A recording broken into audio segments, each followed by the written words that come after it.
সময়টা আশ্বিন মাস। দুর্গাপুজো সবে শেষ হয়েছে। আশ্বিনের ঝরাপাতা ইঙ্গিত দিচ্ছে শীত আসতে খুব একটা দেরি নেই। গত 6 মাস ধরে মিলেনিয়াম পার্কের একটা বেঞ্চেই হলো লালুর ঠিকানা। লালুর বয়স মোটামুটি 32 হবে। ছিটছিটে দেহের গঠন ও গায়ের রং শ্যাম বর্ণ। শরীরের অবস্থা খুব একটা ভালো না হওয়ার আগের মতো কায়িক পরিশ্রম করে খেতে পারে না। অগত্যা লোকের দয়ার উপর নির্ভর করতে হয়। শীতকালে আর 5 জন বাঙালি যখন দার্জিলিং সিমলা ঘুরতে যাওয়ার প্ল্যান করে, লালু তখন চিন্তা করে শীতের হাত থেকে বাঁচার জন্য কোনোরকম একটা মাথা গোঁজার ঠাঁই পাবার। আর তার জন্য আলিপুর সেন্ট্রাল জেলের থেকে ভালো ঠিকানা আর কি বা হতে পারে। কোনো রকমে সরকারি জামাই হয়ে যেতে পারলেই 3-4 মাস শীতের হাত থেকে মুক্তির পাশাপাশি বিনামূল্যে খাবার দাবার ব্যবস্থা হয়ে যাবে। এসব চিন্তায় লালুর মাথায় ঘুরপাক খাচ্ছিল।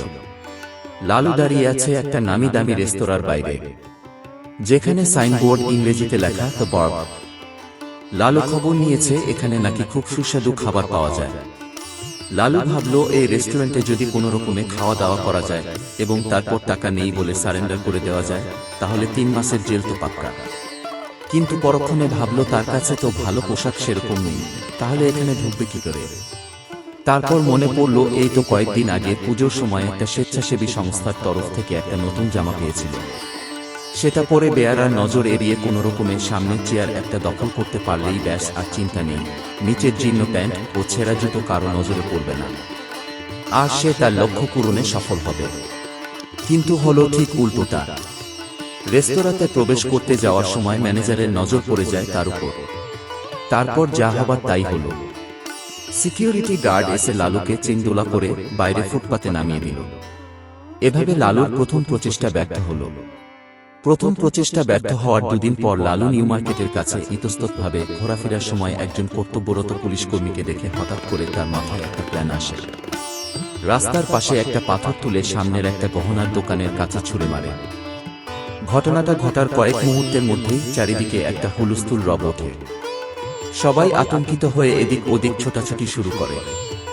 লালু কিন্তু কাণ্ডটা ঘটানোর পরেও নিজের জায়গায় দাঁড়িয়ে রইল। পুলিশ কর্মীটি কারণ অনুসন্ধানের জন্য এসে লালুকে জিজ্ঞাসা করল, তুমি কাউকে পাথরটা ছুটতে দেখেছ? বলতে পারবে সে কোন দিকে গেল? লালু হাসতে হাসতে উত্তর দিল, এই তো আমি পাথরটা ছুঁড়েছিলাম। পুলিশটি বেশ বিরক্ত হয়ে তাকে ধমক দিল এবং বলল, ধুর হতচ্ছাড়া, পাথর ছুঁড়ে কি কেউ এভাবে দাঁড়িয়ে থাকে? যত সব পাগলের বাস হয়েছে এই কলকাতায়। এই বলে পুলিশ কর্মীটি অন্যদিকে চলে গেল। এভাবে লালুর দ্বিতীয় প্রচেষ্টাও ব্যর্থ হল। দ্বিতীয় প্রচেষ্টা ব্যর্থ হওয়ার দিন 4 পর লালু শিয়ালদহ স্টেশনের কাছে ফ্লাইওভারের নিচে একজন সুন্দরী মহিলাকে দেখল দাঁড়িয়ে থাকতে। পরনে তার লাল শাড়ি, মাথায় জুঁই ফুলের মালা। লালুর মনে হলো ইফটিজিং করলে শীতের হাত থেকে বাঁচার পাক্কা ব্যবস্থা হয়ে যাবে। এই ভেবে লালু মহিলাটির দিকে এগিয়ে গেল। তার কাছে যেয়ে ফিল্মি কায়দায় বলল, ও ছামিয়া চলতি হ্যাঁ কিয়া নয় সে 1-2। মহিলাটি প্রথমে পাত্তা দিল না। লালু আবার বলল, চল না। এবারে মহিলাটি উত্তর দিল, বলল, কত দিবি? একথা শুনে লালু আর কোনো কথা না বলে সেই জায়গা থেকে পালালো। এভাবে তার তৃতীয় প্রচেষ্টাও ব্যর্থ হল।